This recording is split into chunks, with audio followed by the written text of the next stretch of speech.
What is going on, guys? Nathan here with coverage of the Team Fortress 2 Gun Mettle update. Now, it is currently July 1st, 2015, and this update is set to be launched tomorrow, July 2nd. Now, I would also like to thank my friend Dr. Ellis for bringing this update to my attention, actually, because I did not see this, so I was lucky to actually be able to cover it today. Now, there are essentially three parts of this update, even though it lists part 1 and part 2. First of all, you have these new sort of weapons, which come as a part of sort of a contract system. So basically what you do for the Gun Mettle campaign is you pay $6 for one of these campaign coins, and once you use these campaign coins, you will be started on one of these campaigns, essentially. And what these campaigns entail is that you get various random contracts, so things like survive 1000 damage in a single life as heavy, or kill an airborne enemy with your secondary weapon. Just really sort of niche things like that. And once you complete them, you'll earn a campaign-exclusive weapon, which are these, with basically they're weapons with custom paint jobs or unlockable weapon cases. And these cases can contain, if we scroll down here, they can have a stat module, a better chance of having an unusual, like any sort of unusual, or a very rare chance to have both an unusual and a stat module. And I'm pretty sure these stat modules count your kills, although I'm not entirely sure. I'm just sort of just determining from the skull and crossbones here. But basically, it's sort of like a daily challenge type of thing, although probably not daily. I'm not sure how often these contracts are sort of spawned for you, whether it's you just have to complete one contract, then you're given another, then you complete it, then you're given another, or if it's just like once a day type of thing.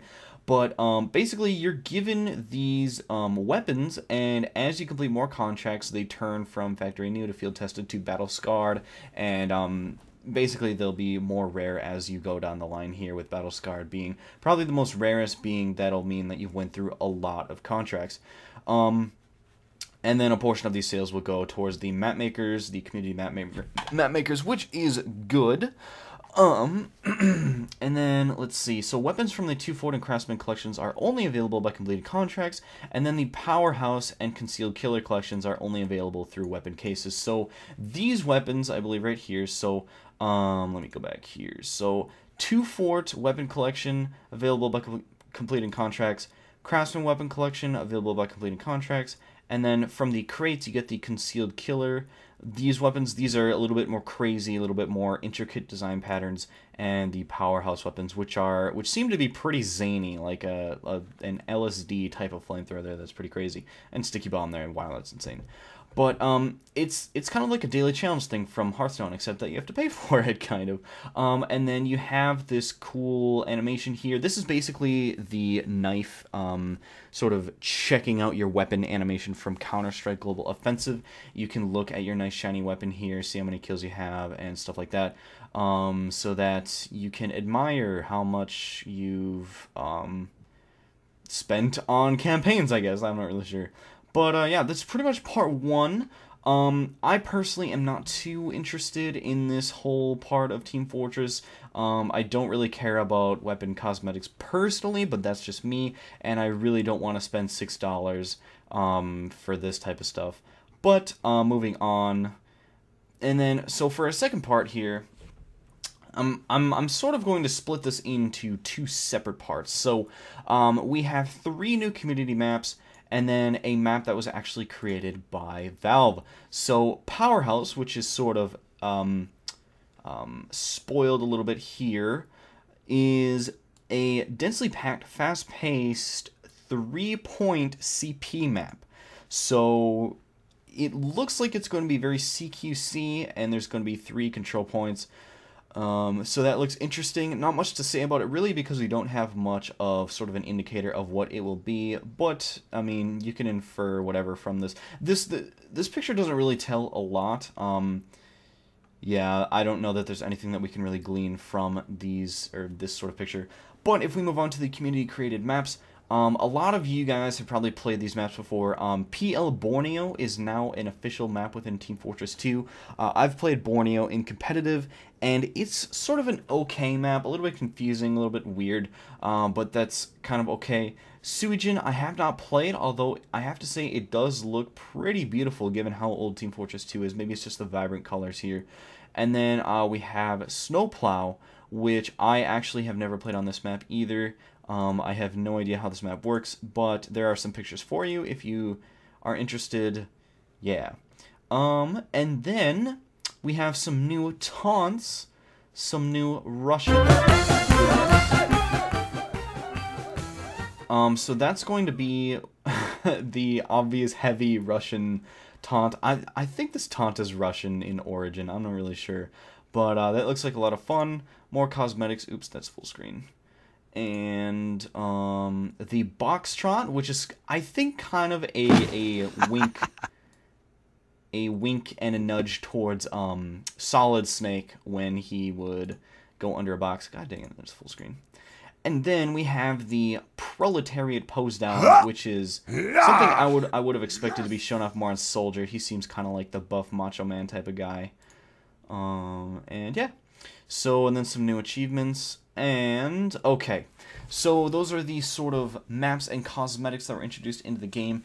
Now, here is where we move on to the real update. Here is what I'm very, very interested in. They have done a huge amount of gameplay changes here. Absolutely massive. It is insane. Okay, let's just dive right into it. Gameplay changes. This is overall. This is permanent. This is every class can do this. Weapon exchange and pickup. So, weapons dropped by killed players can no longer be picked up for ammo. Okay. Killed players will now also drop a medium ammo box. So you still sort of get the ammo boost. It's just they had to clarify that it'll be a box now instead of the actual weapon. Players that can normally equip the drop weapon can look at the weapon as long as you're the same class and press the action key to exchange it with what they have equipped. The player's equipped weapon will be dropped on the exchange. So what this means is you can pick up weapons that other people have dropped. I'm not sure of the use for this, other than maybe some free-to-play players just sort of experimenting with new weapons, or if you're in competitive or something and you're out of ammo and you really, really fast need to change your weapon to have more ammo or something, you can go ahead and pick up a slain enemy's weapon. But this is really interesting, and more than anything else, I think, because like, this is just such a new concept to Team Fortress 2 that you'd be able to pick up people's weapons. It's just kind of an out-of-the-blue change that I think will be a little bit interesting. Now, I have, like, almost all weapons in the game, so it's not like this will really, like, I won't be experimenting with new weapons or anything, but maybe it'll just be kind of fun. You know, let's say you're playing as a sniper or whatever, and you finally kill that guy that has been headshotting you constantly, and he has 8 headshots on a sniper rifle. Maybe you go ahead and pick up the Bizarre Bargain or whatever he's holding.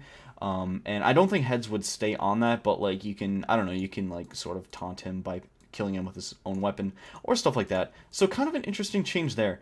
But, let's see, so Inspect Target has been changed to Inspect Target item. I don't really care. Random damage spread is now off by default. So, if you guys know what damage spread is, basically it's where if you were to shoot the Scout's scattergun and pellets would go, like, in sort of a, let's just say just a random pattern, the damage spread previously, when it's on, would be like, oh, this pellet right here might do 4 damage, this pellet right here might do 6, this pellet over here might do 5. It's just sort of random like that. And to have that off by default now is really good, because now you know each pellet that hits an enemy is going to deal 4 damage, or whatever it is. Auto reload is now on by default. That is good. Auto reload is always a help to new players. Except for maybe Revolver on Spy, that view model can get a little bit annoying. But that's good. I don't know. This is more just for new players that might be joining Team Fortress 2 that don't know about auto reload, I suppose. Auto reload is just a plus in every situation. I think this should have honestly been done a long time ago, and this too. And then this setting, blah, blah, blah. Okay. And now we move on to the class changes, okay? Spy no longer smacks himself in the face while reloading his revolver. That's just a cosmetic thing. Yeah. Changing to a new disguise while already under a disguise takes 0.5 seconds instead of the normal disguise time of 2 seconds. That is amazing. I did not actually notice this on my first read-through. So now you can actually change disguises way fast. That's literally 4 times faster. So that's good. They buff Spy a lot, actually. In the disguise menu, pressing reload will also toggle the disguise team. Okay, whatever. While invisible, Spy receives 20% less damage from all sources. That, I think, is a little bit of a huge buff. Like, I don't know that Spy really needed this sort of buff. This is insane. Like, I don't think, because, okay, so here's my reasoning here, why this sort of thing is unnecessary, because Spy is supposed to be an assassin type of class. He's supposed to get in for a pick on somebody, on a valuable target, essentially. Essentially, your Spy, at least in Highlander, is there to trade for a valuable class, such as a medic heavy or whatever. Making him a little bit more tanky by changing him to be... negate essentially 20% of damage while invisible is not good, because he loses that super squishy sort of aspect.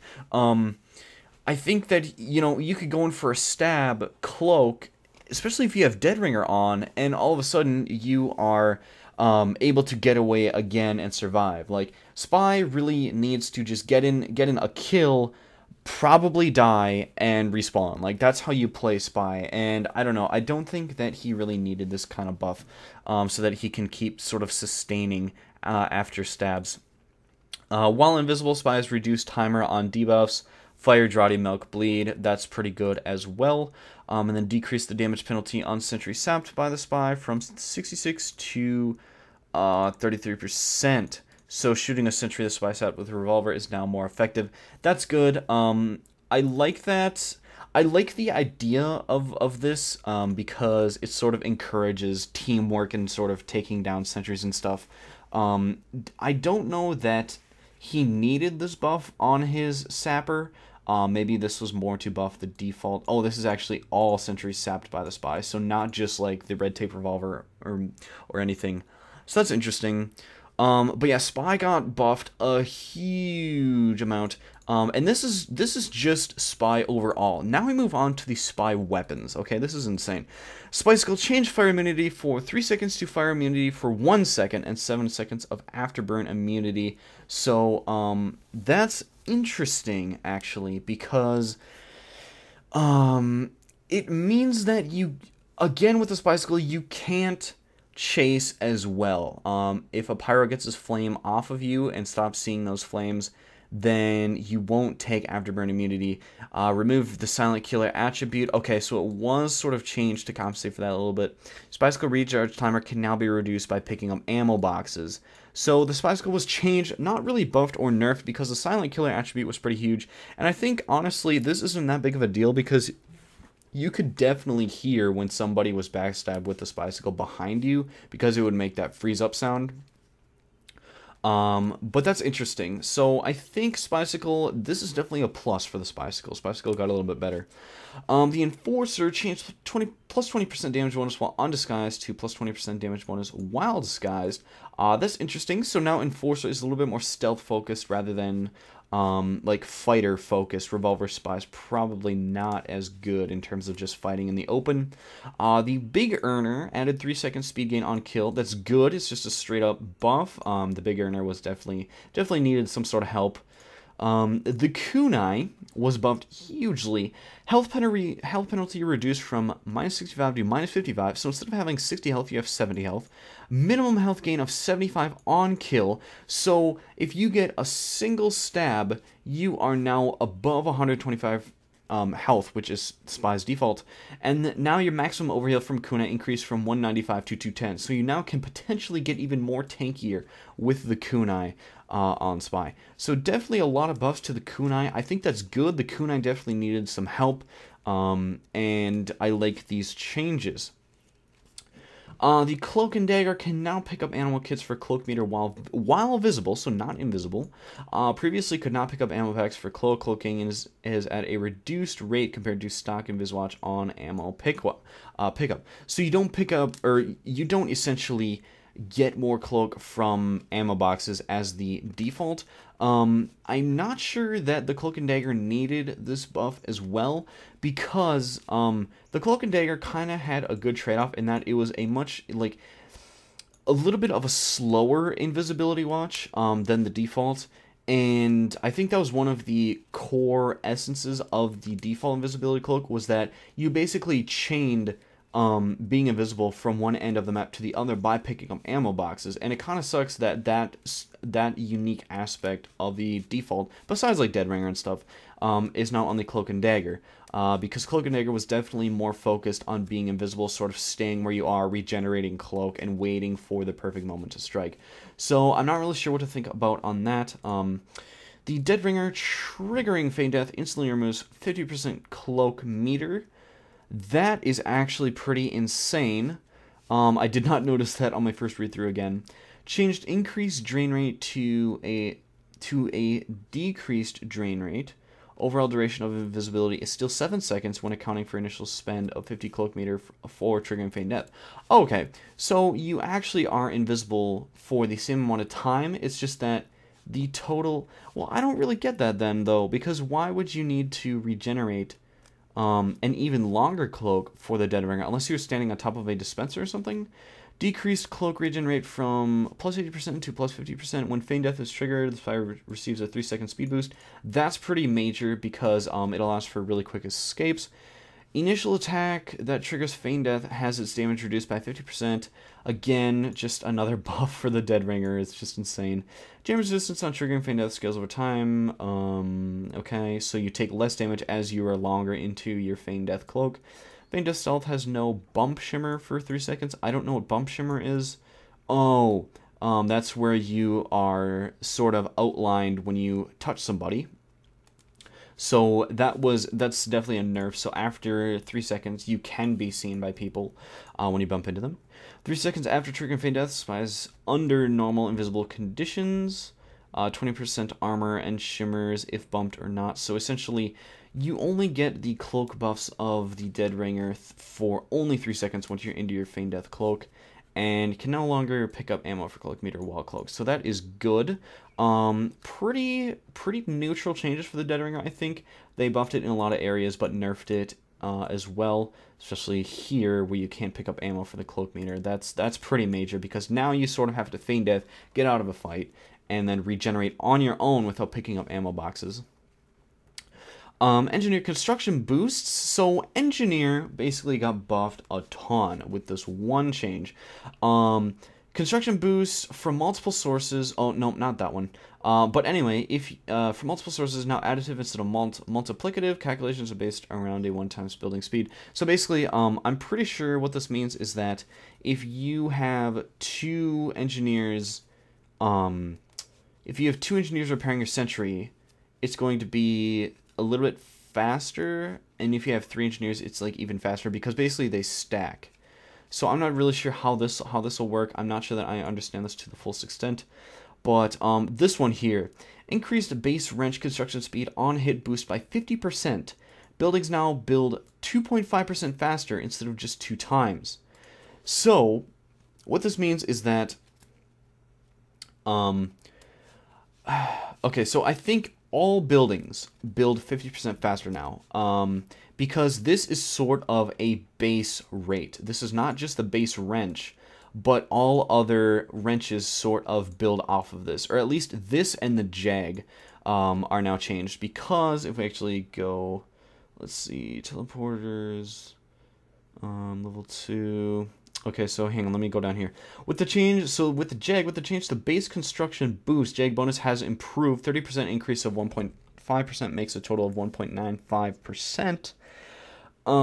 Added plus 50. Okay, so basically, I think the base wrench constructs things faster, and so does the Jag. Those are the two that build off of each other. Feel free to correct me though if I'm misunderstanding something. Teleporters and dispensers redeploy plus 50% faster. That's awesome. Building pickup speed penalty reduced from 25% to 10%, so you can now move your stuff a lot faster. That's awesome as well. On wrench equip change, buildings no longer self-destruct unless the building type is changed. So if you spawn like a, obviously if you change from a wrench to a gunslinger, your sentry will explode because you can't have a level 3 as like with the gunslinger, which is awesome. That's another buff. Building repair costs increased from 20 metal to 33 metal to repair 100 HP per wrench hit. So it is going to cost a lot more metal, and that's a lot more metal. That's almost 33% more metal, or 50% actually. It's more than 50% more metal to repair 100 HP. So, okay, so, like, that's pretty insane. That's definitely a huge nerf. Level 2 and Level 3 sentries have less passive damage resistance against heavy miniguns. Level 2 sentry minigun resistance changed from 20 to 15, Level 3 from 33% to 20. So, I didn't even know that sentries had passive resistance against miniguns, or that miniguns just did less damage against sentries. I guess I sort of noticed now reflecting that, like, you couldn't just insta-kill a sentry if you dropped down on it. But, so they nerfed that, so heavies are now more effective against sentries. That's good. I like that idea because, that's, at least in Highlander, you can send your heavy medic combo in, and they're maybe almost as guaranteed now to kill it as, something like a Demo Man or a direct hit soldier, just because of this extra damage bonus. Essentially what this reads is that, oh, so, okay, so, like, a level 2 sentry will take 5% more damage from heavy miniguns, and level 3 will take 13% more damage from miniguns, which I think can add up pretty quickly in terms of just 13% more damage per bullet. You know, even if you assume each bullet does 10 damage, that's going to be, you know, an additional, well, I suppose an additional damage or two. I guess, I don't know. But I like this, this nerf against the engineer, but it's sort of a buff for the heavy. Gunslinger mini-sentry. So the Gunslinger was changed, finally, after everybody has been crying about it for forever. Mini-sentries can now be repaired. Well, that's a buff. But hang on. Mini-sentries can now be wrench-constructed boosted, so they build faster when you are hitting it, which I already thought was a thing, but maybe that was just me. Mini-sentry base build speed decreased, so they no longer build instantly. And, again, when they are wrench boosted, they'll probably build at the same rate as they normally do, but you'll have to be hitting it with your gunslinger. And then mini sentries start at 50% health on construction and gain health during construction instead of starting at 100%. This is good because this is what made mini sentries so overpowered and so annoying, is that as soon as you press left click to spawn a mini sentry, it had full health, even though it was still constructing. So now when it has 50% health on construction, it might go down with pretty much one rocket. Instead, it would take, you know, 1, 2, or even 3 rockets, because essentially, it would, well, yeah, it would start at 100% health, and it takes more than 1 rocket to destroy them. And then metal gives from destroyed mini sentries no longer grant any metal. This is pretty nice, because you can't sort of, like, finagle your way in terms of metal to collect the metal from your destroyed mini sentry, maybe pick up like a half ammo pack, and then you're able to spawn a mini sentry. It's just kind of something nice, I guess, against the gunslinger. The Ponson 6000 Uber and Cloak drain decreases over distance from target. This is amazing. Decreases start at 512 hammer units from target and reach 0 drain at, I don't even know what this means. But the concept is that you can't spam Thompson shots across the map and decrease the medic's Uber. That was so overpowered, and as a medic main, or a previous medic main, I found that so annoying, is that if you misstepped into a Thompson shot, all of a sudden you're down like a 5 or 10% advantage, which was insane. So that's going to be nice. Wrangler, the ammo and repair given to a shielded sentry is reduced by the strength of the shield when the shield is active. Okay, so essentially, the stronger the shield on the sentry, the less ammo and repair rate it's going to have. And Engineered Death keeps the Wrangler sentry shielded and disabled for 3 seconds, same as when Wrangler is switched away. Previously, Engineered Death caused disabled state for only 1 second. I actually didn't know that. I thought it was already on the sort of 3-second disable, so this is, I'm not sure whether it's good exactly. I always thought the Wrangler was pretty balanced as it was, so I'm a little bit weary on this change, but yeah, I'm not too sure about that. Jag, so with the change to base construction boost, Jag bonus has improved 30% increase, blah blah blah, so it builds faster. Added a plus 15% swing speed. Again, that's insane. But you now have a 20% repair penalty. So repairs will only give 80 HP per swing instead of 100. So basically, you're going to be swinging faster, but you're going to be repairing for less. And if you notice here, the disparity is 5%. So you might be swinging 15% faster, but you're only repairing for 80%. So this means that it technically has a lower repair rate than the default. But again, the bonus here is that it builds buildings super fast, which is pretty nice and probably still worth it. Oh, the short circuit. Okay, the projectile destruction has been moved to alt fire at the cost of -15 per shot. There is a 0.5% cooldown between attempts and refires, so now you cannot spam the short circuit, which is awesome. And you cannot pick up buildings when the short circuit is deployed. I didn't think that was an issue because I had never tried it, I suppose. The Eureka Effect, so the sort of changed the downsides of the Eureka Effect. Construction hit speed boost decreased by 50%, so things build slower, or at least when you're hitting things, they're going to build a little bit faster, but still slower than the default or the Jag, and then you get 50% less metal from pickups and dispensers. And I like this, actually, because the Eureka Effect was absolute garbage, and anything besides garbage is good, basically, any sort of change. Scout Babyface's Blaster added boost reduction on taking damage, which is interesting.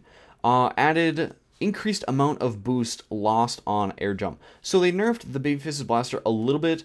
I don't really like the boost reduction on taking damage, depending on how much it is exactly, because I suppose Scout is sort of supposed to be an assassin class where you sort of run around and just sort of meat shot people and sneak up on them. But, you know, you tend to take a lot of damage, and basically if you're taking more damage than you're putting out as Scout, which can be difficult in some circumstances, again, maybe as long as you're playing him the right way, this won't be an issue, but you can probably build like a damage deficit in terms of always losing boost when you get into a fight just because you're taking so much damage. So I'm not really sure how this will work out. I guess we would have to see how much damage or how much reduction exactly is being applied on taking damage. The shortstop finally no longer uses your pistol ammo as the shortstop ammo. This is so nice because with the shortstop you used to run out of ammo constantly because it was basically drawing from both pools. Healing and knockback passives are only active when the weapon is deployed, so that's fine. That's probably how it should be. Pretty Boy's Pocket Pistol passive effects on the Pocket Pistol are only effect when the weapon is deployed. Again, probably appropriate. Remove the plus 15 max health passive. Added up to plus 3 health per hit, so it's sort of like a lifesteal item now instead of just starting out with plus 15 max health. And change damage vulnerability from plus 50% fire to plus 20% all sources while active. So if you have this thing out, I wonder though actually if this plus 3 health per hit is going to be active only when it is deployed, I suppose. So honestly, all of this doesn't matter if the weapon isn't even deployed. I'm not really sure what the purpose of this weapon is now. It seems kind of garbage because instead of... Basically, if you are in a fight with your pistol out as a scout now, you're going to be taking 20% more damage, which is insane, and you're only going to be healing plus 3 health per hit. So, like, you're going to get chunked down way faster than you can heal that up with the plus 3 health per hit. So I'm not really sure how that's going to work out. Fan of War, I like these changes because Fan of War is, like, one of my favorite scout melees. So enemies affected by the Fan of War will now crit instead of mini critting, which is awesome because I freaking love the Fan of War. And then reduce damage penalty from minus 90% to minus 75%. This honestly doesn't mean anything because you're going to be dealing trash damage with the Fan of War anyway. So, but I still like it because I always thought the Fan of War was a little bit of an underrated weapon. People would argue that if you're going to get up close and personal with the Fan of War, then you might as well just meat shot them. But I would say that if you know that you're going to die, it's nice to take out the Fan of War and sort of mark somebody before you go out to make sure that at least they die with you instead of just sort of missing a couple of meat shots if you happen to screw up. Soldier, the Airstrike, remove clip size penalty. Okay, so you now do not start with less rockets. Reduced radius penalty from minus 15% to minus 10%. It's a little bit of a buff. Reduced damage penalty from minus 25% to minus 15%. Again, another buff. Nice. And then rocket jump blast damage reduction reduced. So rocket jump blast damage reduction reduced from... Okay, so you take a little bit more damage now when you rocket jump. So that's good. The Airstrike was previously kind of garbage. It was definitely a sort of gimmick weapon, and it's now a little bit less gimmicky, probably. Equalizer and escape plan were buffed, so instead of being just not being able to be healed, you just are essentially 90% less speedy with how fast you are healed. So that's nice. Equalizer and escape plan are still probably the best melee weapons for soldier, and this just only accentuates that fact, basically. Okay, changed. Plus 15 health on hit to plus 20 health on hit per attack. I'm not sure what this per attack means, whether that now means it's splash damage or just a single plus 20 health per hit. I'm not really sure how the black mechanics work as it is. Change how health on hit works for radius. Oh, okay, I might as well just read the thing. It is now capped per attack and skills with total damage done relative to base damage. Okay, so it is now capped per attack and skills with total damage done relative to base damage. So I'm not really sure what that means, actually. Are you doing 45 damage, that's plus 10 health on hit, as base damage is 90. Hitting 3 enemies for 45 each for a total of 135 damage only returns plus 20 health. Okay, so if you hit a bunch of enemies, you're not going to be healing for that sort of additive amount. So let's say you hit 3 enemies previously with the old black box, you might heal for, I don't know, 15 health. I'm just making up a number. Now, instead of healing for 15 health by hitting 3 people, you might heal for maybe 7 or 8. Again, I'm just making up numbers, just some generic number that's less than the old one, because it's sort of like a plateau type of graph, the more damage that you do. Liberty Launcher now has plus 25% clip size. That is awesome. The Liberty Launcher is actually probably good now. Even though it has that damage reduction, having that extra rocket is definitely very nice. Battalion's Backstop fixed an issue that caused rocket jumps to be decreased when it was active, whatever. And we move on to Demo Man. The Tide Turner, self-damage will no longer decrease charge while charging. Fall damage will no longer decrease, blah, blah, blah. Amount of charge taken away on damage when charging reduced from 3 to 1 point, 3 to 1 per point of damage. Okay, so you basically lose less charge when taking damage now from almost all sources, yourself, your fall damage, and other people. Bootlegger, Alibaba's Rebooties added plus 10% movement speed bonus, so this is going to be constant. That's nice. And then it changed 25 charge on charge kill to 25 charge on melee kill. So you have to specifically kill people with your weapon instead of just charging into them. That's probably good, and this is definitely a very good change. You have this sort of constant passive. And now it's a little bit more skill-based in terms of just running into people. You now have to kill them with your weapon, which is nice. Clay Myth More changed 25 charge on charge kill to 25 charge on melee kill. Again, a little bit more skill-based. You can't just charge into people. Lock and Load was nerfed hugely, and I don't like this at all. Changed plus 20% damage bonus to plus 20% damage against buildings. So he's now more destruction-oriented, and now is not as much of a direct hit type of character in terms of having this weapon.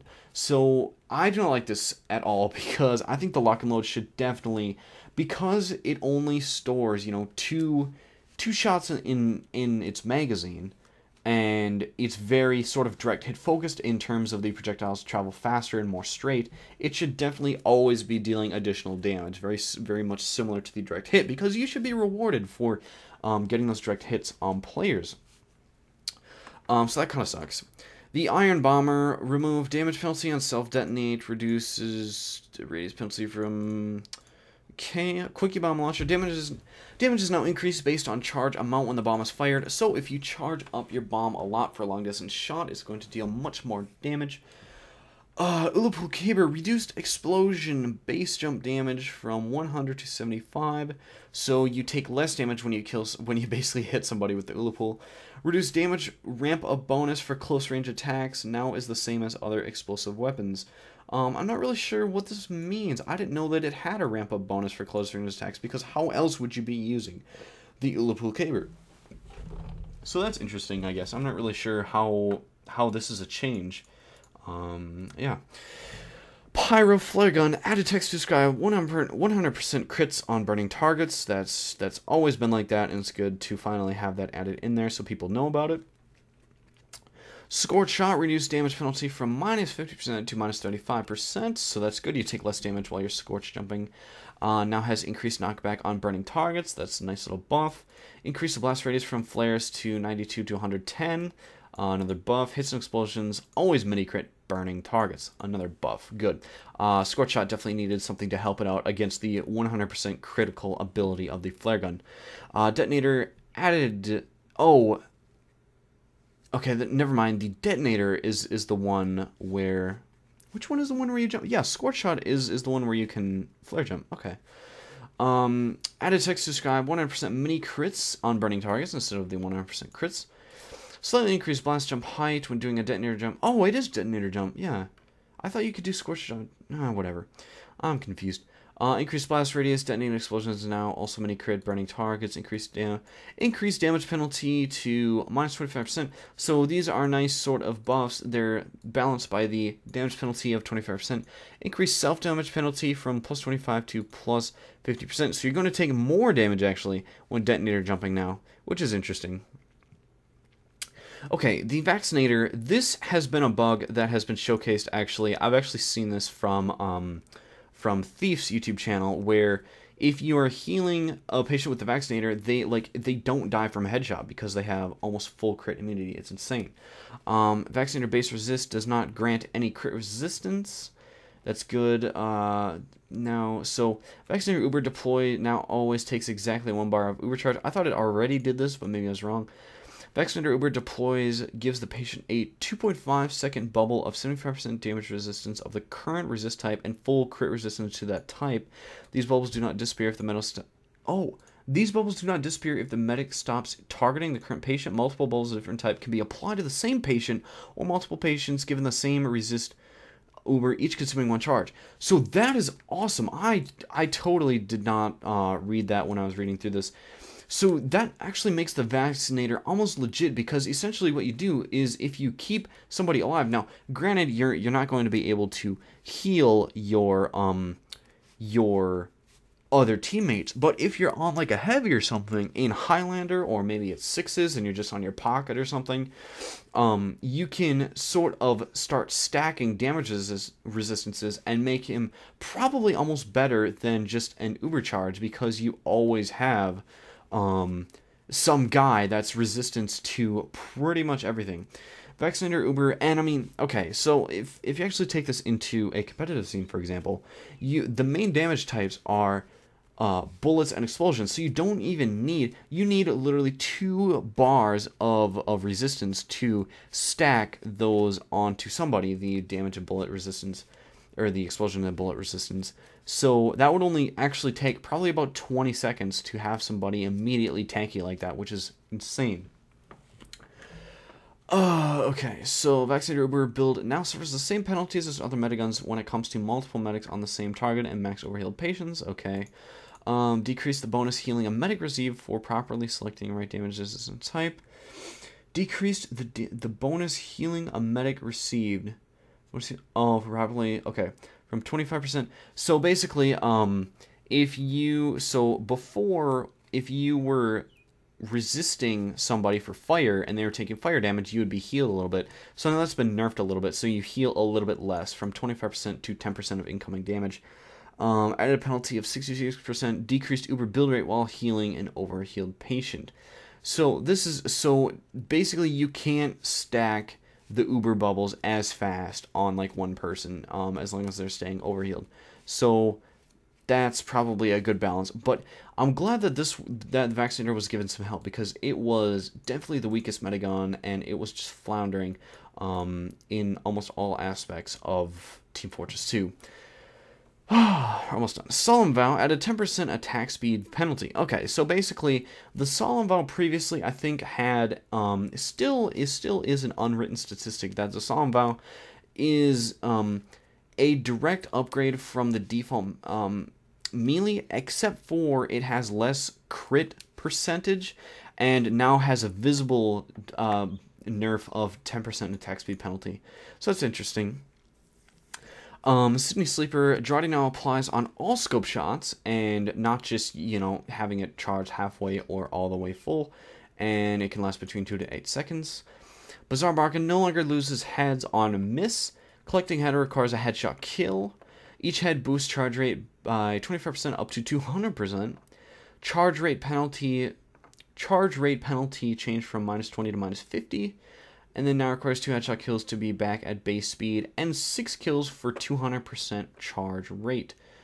So they made it basically where you can... They basically made it like, if starting out with the Bizarre Bargain is going to be really hard. But once you start getting a few kills, up to 6, you're going to have a 2 times charge rate, which is insane. So they made it really hard to use when you don't have any kills, but amazing once you start stacking up those heads. Bushwhacker changed penalty from plus 20% fire vulnerability to plus 20% damage vulnerability while active. I'm not sure that I like this because the Bushwhacker, if you recall, that's the weapon where it crits against Jaradi targets, and the 20% damage, like 20% damage vulnerability from all sources is huge. Like, you'll get chunked down so fast with this. And I'm not sure it'll be worth it now to have that full crit on the Jaradi to be running this pretty much at all. So I'm not really sure about that. Not too keen on that. Heavy minigun damage penalty on level 2. So this is just the Sentry change rewritten. The Natasha added 20% damage resistance while spun up. Stun amount now has distance fall off. So the Natasha basically now makes you tankier when you're spun up, which is awesome. I've always loved the Natasha, and I've always wanted to see it buffed in some way. And I think I mostly like it mostly because the sound effect of firing the Natasha is very bassy and just not as annoying as the default minigun spin rate or spin like audio sound. The Brass Beast added 20% damage resistance while spun up. So they basically made these two miniguns, the heavy to be super tanky. I'm not even sure that the Brass Beast needed this change. I think these changes were honestly added to make the heavy, or these weapons competitive with just the default minigun, because the default minigun is better, or was better, in almost every single way. But now they just made heavy even more tanky while he spun up. Obviously easier to headshot, but I think that that's an appropriate buff. The Brass Beast, I feel like, is going to be way dominant now. That's going to be pretty crazy. Tomislav now 20% more accurate, and increased spin-up bonus from 10% to 20%. So Tomislav was buffed, definitely needed it. Again, these are mostly to make these weapons competitive with the default minigun. Family Business now has plus 50% increased attack speed. That's good. The Family Business needed some buffs because I think it has like a 15% damage penalty. But now it's definitely going to be worth it to use the Family Business instead of the default shotgun because you have that extra 2 shots in your magazine. And you also have less damage, but also increased attack speed. So sort of a net gain for the Family Business now. Warrior Spirit now has plus 10 health on hit. Nobody runs the Warrior Spirit. It's kind of a gimmick weapon, but okay. Eviction Notice now has 3-second speed boost on hit. Nobody runs this weapon again, so whatever. Deluca's Bar now has 10-second cooldown on use, which is good because previously you could just keep eating and eating it. Can now overheal up to 400 HP, which is really interesting. Previously it was 350, and can be thrown down as a small medkit for other players to use. So the Deluca's Bar got buffed hugely, and I would say this is almost competitive with the Sandwich, because basically, let's say you're running, you know, the Natasha, for example, and you go ahead and eat a Deluca's Bar around a corner, you got 400 HP, and you have the 20% damage resistance while spun up with the Natasha, and you're just going to be crazy tanky at that point. And the utility of also having it be a small medkit is also huge. That's almost as good as overhealing for up to 400. And lunchbox items, updated description to note that these items can be thrown down to supply players with a medkit. Multiclass, the Panic Attack. I don't even know what the Panic Attack is, to be honest, in Team Fortress 2. Let's Google that really quick. I honestly don't remember what this is. Oh, that's right, the shotgun. I think this was the shotgun. It was somewhat worse than the default, if I recall correctly. So 30% faster reload time, fire rate increases. Oh, that's right, right. So as you get weaker, this thing gets more powerful. Hold fire to load up to 4 shells. Oh, that's right. So it's not just a regular shotgun. You have to weapon spread increases. Okay, so it gets, yeah, it's definitely panicky in that the weapon spread increases. So base fire rate increased from 15% to 30%, so you can burst down those 4 shots right away. Base reload speed increased from 33 to 50%, so again, that's really good. Added increased switch to speed by plus 50%, so that's definitely good. This is probably the most important buff here, because the panic attack, again, if like, its main use is when you're at low health, so if you can switch to it really quickly, reload even more quickly, and burst those shots down even more quickly, that'll definitely be way better for it. And that might actually be a legitimate shotgun now because, again, it's very much a panic sort of weapon, which is really interesting. Okay, so that was the TF2 Gun Mettle update. Lots of changes, really liking this. I almost like these sort of weapon changes more than having actual, like, content released into the game in terms of new weapons and stuff. So that's pretty much it, guys. Thank you all for watching, and if you made it this far, then thank you even more, because you are probably the 10% of people that have stuck around for this long. Anyway, that'll be the video, guys. Thank you all for watching, as always, and I'll see you guys later.